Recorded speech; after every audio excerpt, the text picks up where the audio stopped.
આપણે જ્યારે પ્રેગ્નન્સીના ન્યૂઝ સાંભળીએ છીએ ત્યારે આપણા મિત્રો, વડીલો, મમ્મી, પપ્પા, આંટી તથા ડોક્ટર પાસેથી હંમેશા ચાલવાની, સારો ખોરાક લેવાની, સારું મ્યુઝિક સાંભળવાની સલાહ મળતી હોય છે.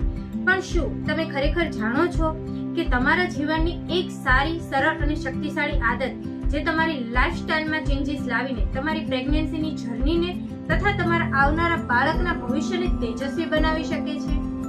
હેલો, હું છું ડોક્ટર નાવિકા, પ્રેગા કેર ગર્ભ સંસ્કાર કોચ. જી હા, અને હું વાત કરી રહી છું એક સારી આદત એટલે કે રીડિંગની, વાંચવાની આદત. આજે આપણે જાણીશું પ્રેગ્નન્સી પ્લાનિંગ દરમિયાન અને પ્રેગ્નન્સી દરમિયાન વાંચન કઈ રીતે આપણા જીવનને અસર કરે છે. આ રોલર કોસ્ટર જર્નીમાં વાંચનની મુખ્ય 3 અસર છે. સૌથી પહેલું છે સ્ટ્રેસ બૂસ્ટર. પ્રેગ્નન્સી દરમિયાન થતા ઘણા બધા હોર્મોનલ ફેરફારને કારણે તણાવ થવો, ચિંતા આવવી, ડર લાગવો કે ગુસ્સો આવવો એ ખૂબ જ કોમન હોય છે. પ્રેગ્નન્સી જર્ની દરમિયાન જ્યારે તમે કોઈ પુસ્તક વાંચો છો ત્યારે તમે સંપૂર્ણપણે તેના પાત્રો અને તેની વાર્તામાં ખોવાઈ જાઓ છો, જેથી તમારું મન ડાયવર્ટ થાય છે અને સાથે સાથે તમારો સ્ટ્રેસ હોર્મોન ડાઉન થાય છે. સાયન્ટિફિક રિસર્ચ પણ કહે છે કે રીડિંગ કરવાથી કે પુસ્તકો વાંચવાથી તમારા મેન્ટલ સ્ટ્રેસમાં 60% જેટલો ઘટાડો થાય છે. બીજી અસર, નોલેજ એન્ડ કોન્ફિડન્સ. પહેલી વખત માતા પિતા બનતા દરેક કપલના માઇન્ડમાં ઘણા બધા સવાલો હોય છે, ઘણા બધા પ્રશ્નો હોય છે કે ડિલિવરી કેવી રીતે થશે, ફાઇનાન્સ કઈ રીતે મેનેજ થશે, અમે એક સારા માતા બની શકશું કે નહીં, પિતા બની શકશું કે નહીં, બાળકની કાળજી કઈ રીતે કરશું.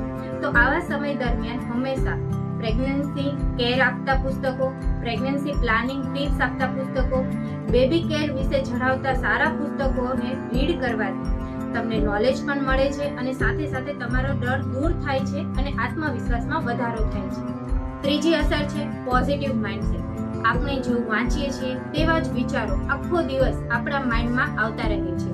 આ સમય દરમિયાન જ્યારે આપણે પ્રેરણાત્મક વાર્તાઓ, મહાન પુરુષોના જીવન ચરિત્રો કે પછી કોઈ આધ્યાત્મિક પુસ્તકો જેમ કે રામાયણ, ભગવદ્ ગીતા કે પોઝિટિવ પેરેન્ટિંગ વિશે વાંચીએ છીએ ત્યારે હંમેશા આપણને પોઝિટિવ એટીટ્યુડ મળે છે, હકારાત્મક વલણ મળે છે અને આપણે પૂરા દિવસ માટે પોઝિટિવ રહીએ છીએ.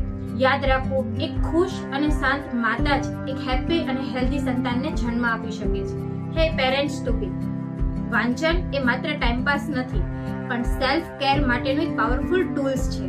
તો આજે જ લિસ્ટ બનાવો કે તમે તમારી પ્રેગ્નન્સીની જર્નીમાં પ્લાનિંગ વખતે કે પ્રેગ્નન્સી દરમિયાન કેવા પુસ્તકો વાંચવાની શરૂઆત કરશો.